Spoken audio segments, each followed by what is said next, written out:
Une expérience de ouf d'être la première femme noire. Enfin, j'étais la première noire.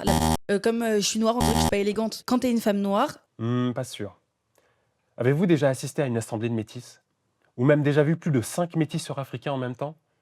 En comparaison, une réunion d'individus caucasiens ou noirs paraît tout à fait banale. À l'heure où les métis sont dispersés, un entre-soi est chose plutôt rare pour ces derniers. Bien qu'il existe d'emblée, en Afrique du Sud notamment, des communautés dites colored, il semblerait que les métis d'Occident n'aient pas encore pleinement conscience d'eux-mêmes, préférant s'identifier aux noirs, aux blancs, voire aux deux. Et si le mulâtre, comme l'appelait autrefois le colon, pouvait être pensé comme un ethnos à part entière? Une hypothèse que semble contredire un certain point de vue eurocentré, qui aime à confondre métisseurs africains et noirs. Toutefois, cette indifférenciation ne peut pas se justifier par le phénotype ou le génotype du mulâtre, qui dans certains cas s'apparente davantage à celui d'un caucasien qu'à celui d'un noir.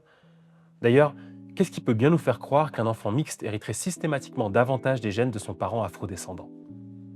Peut-être faudrait-il faire remarquer qu'en Afrique subsaharienne, suivant la même intuition ethnocentrée, les noirs assimilent les métis aux blancs.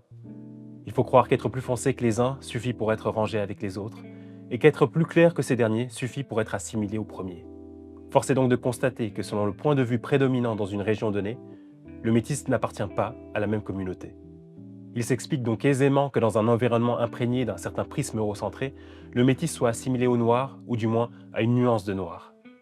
Pourtant, ne serait-ce qu'en raison de ces regards croisés, le mulâtre mérite bel et bien d'être reconnu comme un ethnos à part entière.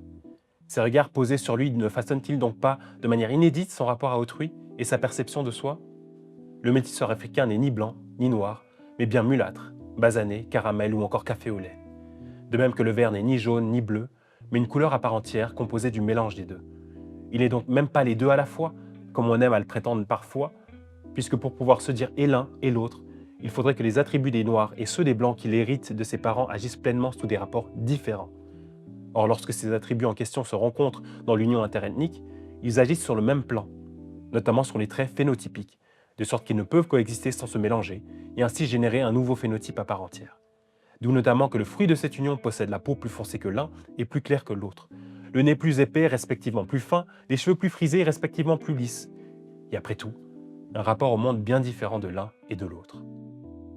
Si toi aussi ces questions te travaillent, jette un œil à mon site internet projetcaramel.com qui se penche sous cette thématique.